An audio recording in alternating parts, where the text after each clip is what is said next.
Bagaimana kamu tak lagi mengizinkan jiwamu untuk beresonansi dengan cerita lama? Kebanyakan orang bisa pura-pura diam. Mereka berhenti menghubungi, tapi masih memeriksa, masih berharap, masih menciptakan narasi dalam kepala mereka. Tapi kamu tidak. Kamu benar-benar melepasnya. Kamu tak sekadar diam, kamu menghilang secara emosional. Ketidakhadiranmu menjadi gema yang menampar kesadaran mereka. Karena untuk pertama kalinya, mereka merasakan apa yang dulu kamu rasakan. Kebingungan, keraguan, dan akhirnya kesepian. Kini merekalah yang menebak-nebak. Mereka menyegarkan halaman, mengamati diam-diam, berharap menemukan jejakmu di tengah keheningan. Tapi kamu sudah tidak di sana lagi. Kamu tidak lagi berada di tempat yang bisa mereka sentuh. Bukan karena kamu menyembunyikan diri, tapi karena kamu telah kembali ke inti dirimu sendiri. Dan itulah tempat yang tak bisa dimasuki oleh siapapun yang pernah menyia-nyiakanmu. Kamu tidak pergi untuk menciptakan efek dramatis. Kamu tidak diam untuk membuat mereka menyesal. Kamu diam karena kamu akhirnya memilih dirimu. Kamu memilih untuk tidak lagi memberi energi pada sesuatu yang tidak bisa tumbuh bersamamu. Dan ketika kamu melakukan itu, kamu menciptakan sesuatu yang tidak bisa diabaikan. Kerinduan yang tak bisa dijawab, obsesi yang tak bisa dikendalikan. Karena tidak ada yang lebih mengguncang seseorang selain menyadari bahwa kamu masih ada di dunia ini, namun tak lagi bisa dijangkau oleh mereka. Jika kamu pernah benar-benar memilih untuk menjadi damai dalam keheninganmu, bukan sebagai permainan, tapi sebagai bagian dari transformasimu, maka kamu tahu rasanya. Itu bukan tentang mereka lagi. Itu tentangmu akhirnya. Dan sekarang perjalananmu dimulai. Bukan untuk kembali, tapi untuk terus maju.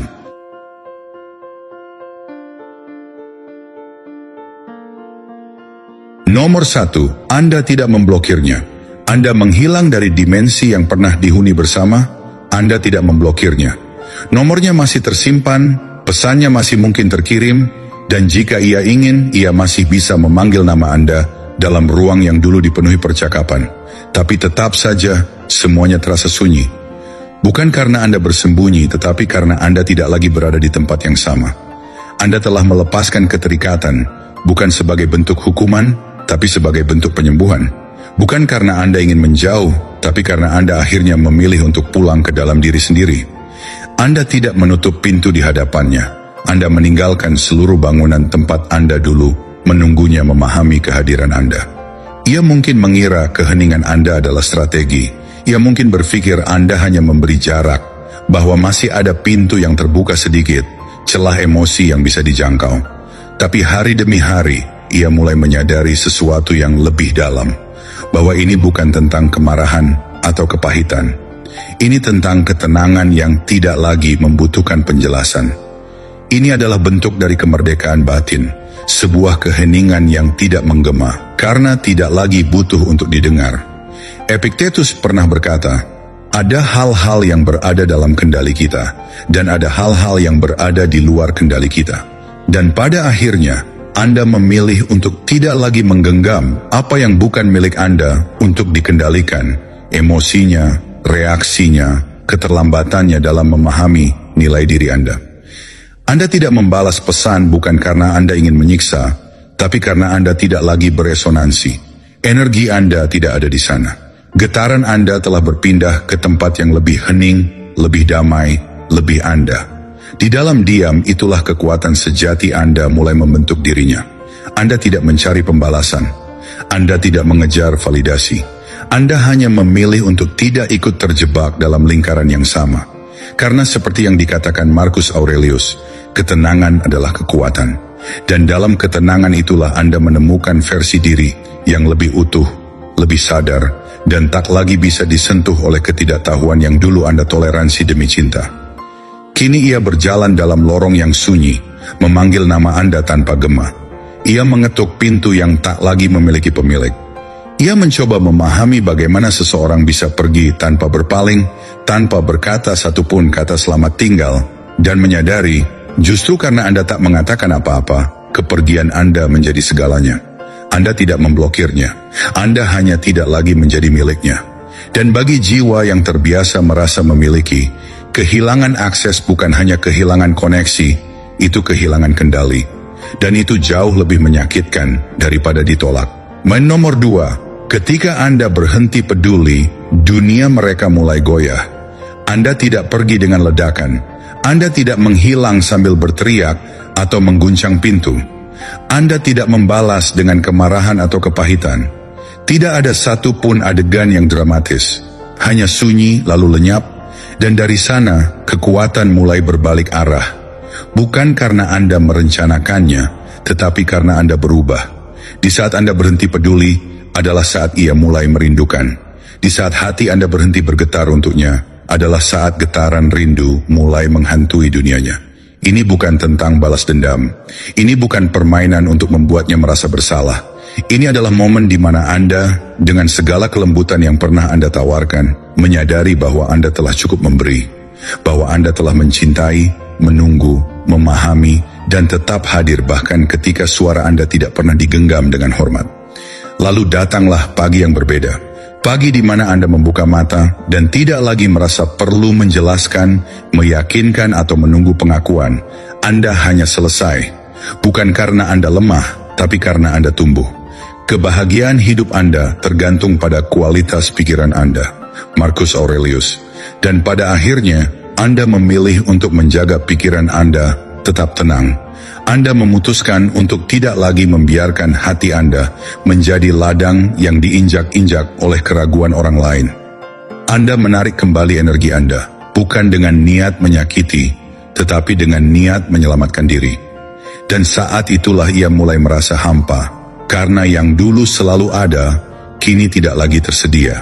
Ia dulu merasa Anda akan selalu tinggal, bahwa perhatian Anda adalah hak yang tidak bisa ditarik. Ia menggulung matanya saat Anda mengulurkan tangan. Ia mengabaikan pesan yang Anda ketik dengan tulus, karena dalam pikirannya Anda tidak akan kemana-mana. Tapi manusia berubah. Hati yang tak dihargai akan belajar melupakan. Cinta yang terus diabaikan perlahan mati dalam diam. Dan sekarang ironi itu menggigitnya pelan-pelan. Ia mulai mencari jejak-jejak Anda dalam dunia maya, berharap Anda masih menatapnya dari kejauhan. Ia menunggu notifikasi, menyegarkan layar, menatap sunyi dari cerita yang tidak lagi Anda lihat. Tetapi Anda tidak di sana. Anda tidak peduli lagi, dan itulah yang membuatnya takut. Karena ketika Anda berhenti mengejar, tidak hanya kejaran itu yang berhenti, keberadaan Anda pun menguap dari dunianya. Orang bijak tidak tersiksa oleh kehilangan sesuatu yang tidak lagi menjadi miliknya. Seneca, Anda menjadi bijak karena Anda memahami apa yang bisa dan tidak bisa Anda kendalikan. Anda tak bisa mengubah hati yang menutup. Anda tak bisa memaksa pengakuan dari seseorang yang belum selesai dengan egonya. Tapi Anda bisa mengubah arah langkah Anda. Anda bisa berhenti menunggu. Anda bisa mulai menyembuhkan. Dan dari situlah semuanya berubah. Kini, Anda tidak lagi marah. Tidak ada kesedihan yang menggumpal. Tidak ada beban yang perlu dijelaskan. Ada hanya ketenangan, keheningan, dan kemerdekaan. Itulah kekuatan yang membuatnya mulai merasa kehilangan. Bukan karena Anda menjauh dengan keras, tapi karena Anda pergi dengan tenang. Tidak ada api, hanya embun pagi yang menyapu jejak Anda. Setiap detik yang Anda habiskan dalam ketenangan adalah racun yang menggerogoti egonya.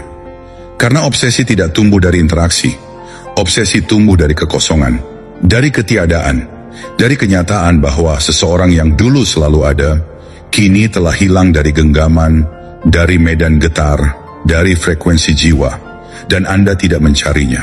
Anda tidak lagi ingin dimengerti oleh seseorang yang dulu tak mau mendengarkan. Ketenangan batin dimulai ketika kita berhenti berharap dunia menjadi seperti yang kita inginkan, dan mulai menerima apa adanya. Epictetus, Anda tidak lagi ingin mengubahnya, tidak ingin memperbaiki apa yang tak bisa Anda kendalikan. Anda menerima kenyataan bahwa beberapa orang hanya akan menghargai Anda dalam ketidakhadiran Anda, dan Anda belajar untuk tidak menyesali itu. Karena hidup bukan tentang membuat semua orang melihat nilai Anda, tapi tentang tidak mengorbankan ketenangan Anda demi seseorang yang buta terhadap cahaya Anda. Kini Anda menjadi cermin bagi dirinya sendiri, sepi, jujur, tak bisa ditawar. Ia bisa menatap ke dalamnya, tapi ia tidak bisa menyentuh Anda lagi. Dan dalam ruang kosong itulah kesadaran datang, lambat tapi pasti. Anda telah pergi bukan karena ingin menang, tapi karena Anda tidak ingin lagi bertahan. Dan dalam ketenangan itulah Anda telah menang. Nomor 3, ketika Anda tak lagi dapat diprediksi, Anda tak lagi bisa dikendalikan. Dulu Anda mudah ditebak, bukan karena Anda lemah, tetapi karena Anda mencintai dengan jujur. Saat ia menjauh, Anda mendekat. Saat ia membeku, Anda menghangatkan ruang. Anda mencerminkan setiap perubahannya dengan harapan ia akan menemukan cermin itu cukup jernih untuk melihat dirinya sendiri. Anda memberikan respons sebagai bentuk cinta, bukan taktik. Tapi tanpa sadar, ia mulai mengandalkan pola itu. Ia belajar bahwa Anda akan selalu kembali, bahwa setiap kebisuannya akan memanggil respons emosional dari Anda. Dan perlahan, ia menjadikan respons Anda sebagai titik kendali. Namun kini segalanya berubah. Anda tidak lagi bergerak mengikuti nadanya.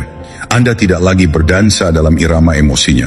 Tidak ada lagi kejaran, tidak ada lagi klarifikasi, tidak ada lagi kebutuhan untuk dimengerti. Yang tersisa kini hanyalah keheningan yang tegas dan ketenangan yang membingungkan. Anda tidak menjadi dingin, Anda menjadi netral.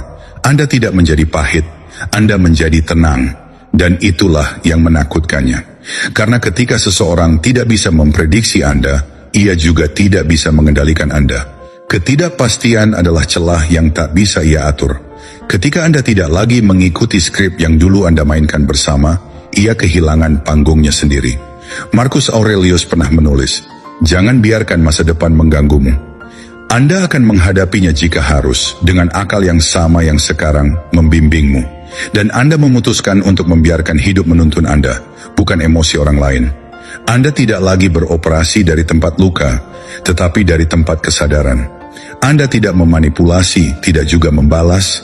Anda hanya hadir, tanpa keterikatan. Itulah bentuk kendali diri tertinggi.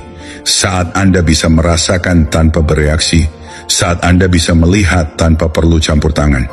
Kini ia berhadapan dengan tembok yang tidak bisa dipanjat. Bukan karena Anda menutup diri, tapi karena Anda tak lagi membuka ruang untuk permainan lama. Ia mencoba menebak, mencoba mencari celah, mencoba membaca gerakan Anda, tapi Anda tidak menunjukkan tanda. Tidak ada getaran yang bisa ia rasakan, tidak ada kepastian yang bisa ia pegang. Dan dari situlah kecemasannya tumbuh, bukan karena Anda menyerangnya, tapi karena Anda tidak lagi memperjuangkannya. Epictetus berkata, "Jangan mengharapkan hal-hal terjadi sebagaimana yang Anda inginkan. Biarkanlah hal-hal terjadi sebagaimana adanya dan Anda akan damai." Dan Anda telah tiba pada tahap itu. Anda tidak lagi berharap ia berubah, tidak lagi menunggu ia menyadari nilaimu.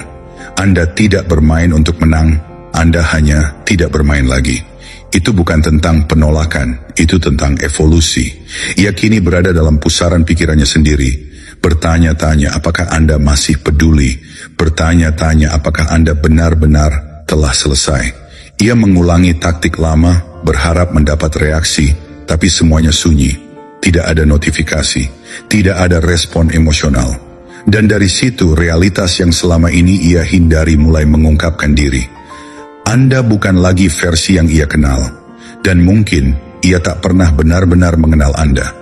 Ia hanya mengenal versi Anda yang masih bersedia memperjuangkan hubungan yang pincang. Sekarang ia berhadapan dengan versi Anda yang telah sembuh. Dan itu adalah ketidakpastian yang tak bisa dia kendalikan. Inilah pergeseran besar itu. Saat Anda tak lagi dapat diprediksi, Anda tak lagi dapat dimiliki.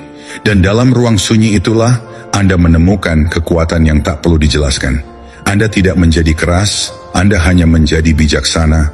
Anda tidak berubah karena dia, Anda berubah karena akhirnya Anda menyadari bahwa kedamaian lebih berharga daripada kejelasan yang dipaksakan. Dan ketika Anda tumbuh, orang-orang yang terbiasa dengan versi lama, Anda akan kebingungan. Tapi itu bukan beban Anda lagi, itu adalah pelajaran mereka sendiri. Nomor 4, tidak ada kontak. Bukan sekadar keheningan, itu adalah ketidakhadiran total. Tidak semua keheningan tercipta dari kemarahan. Tidak semua jeda adalah sinyal bahwa Anda sedang menunggu seseorang kembali.